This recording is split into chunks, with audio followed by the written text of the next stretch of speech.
విద్యా వైద్యం పేదలకు అందించాలని ఆలోచనతో వైఎస్ జగన్మోహన్ రెడ్డి ఆలోచన చేస్తే ఇప్పటి కూటమి ప్రభుత్వం దానిని తూట్లు పొడిచే విధంగా వ్యవహరిస్తోందని ఎమ్మెల్సీ తోట త్రిమూర్తులు ఆరోపించారు.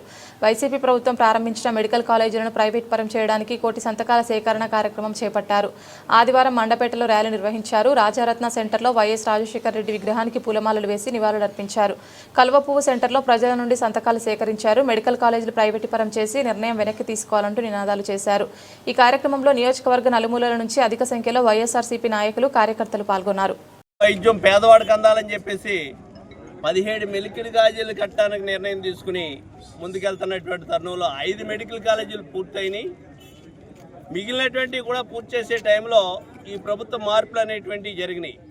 అయితే ఈరోజు 18 నెలల కాలంగా ఈ కూటమి ప్రభుత్వం ఆ మెడికల్ కాలేజీల గురించి అభివృద్ధి కోసం ఏ విధమైనటువంటి నిర్ణయాలు చేయకుండా విద్యా వైద్యం పేదవాడికి అందాలనేటువంటి ఆలోచన ఆనాడు జగన్మోహన్ రెడ్డి గారు చేస్తే దానికి తూట్లు పొడిచేటువంటి విధంగా మెడికల్ కాలేజీలు మరి ప్రైవేట్ పరం చేయాలనేటువంటి ఆలోచనతో, ప్రైవేట్ వ్యక్తిని కట్టబెట్టాలనేటువంటి ఆలోచనతో వీటి నిర్వహణ అనేటువంటిది ప్రైవేట్ వ్యక్తులకు అప్పచెప్తున్నాం, అది పీపీపీ మోడల్లో అప్పచెప్తున్నాం అనేటువంటిది ప్రభుత్వం నేటి ప్రభుత్వం తీసుకున్నటువంటి నిర్ణయాన్ని మరి మా నాయకుడు పిలుపు మేరకు వ్యతిరేకిస్తూ మా డిమాండ్ అనేటువంటిది గతంలో చెప్పి మరొకసారి చెప్తున్నాం.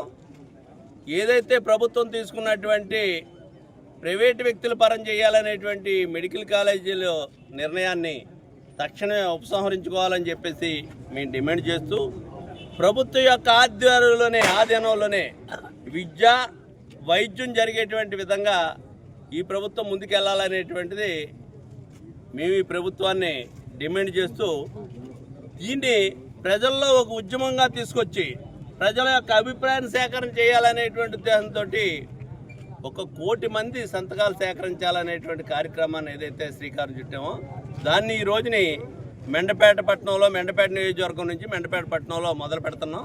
దీన్ని అందరూ కూడా విజయవంతం చేసి మన నాయకుడు తీసుకున్నటువంటి నిర్ణయాన్ని మీరు అందరూ కూడా సమర్థించాలని చెప్పేసి మీకు అందరికీ విజ్ఞప్తి చేస్తూ ఈ కార్యక్రమాన్ని మెండపేట నియోజకవర్గంలో ఈరోజు ప్రారంభిస్తున్నాం. దీన్ని కార్యకర్తలు అందరూ కూడా నియోజకవర్గంలో ఉన్నటువంటి కార్యకర్తలు నాయకులు అందరూ కూడా దీంట్లో ప్రత్యేకమైనటువంటి దృష్టితోటి అందరూ బాధ్యత తీసుకుని ఈ కార్యక్రమాన్ని విజయవంతం చేయాల్సిందిగా కోరుతున్నాం.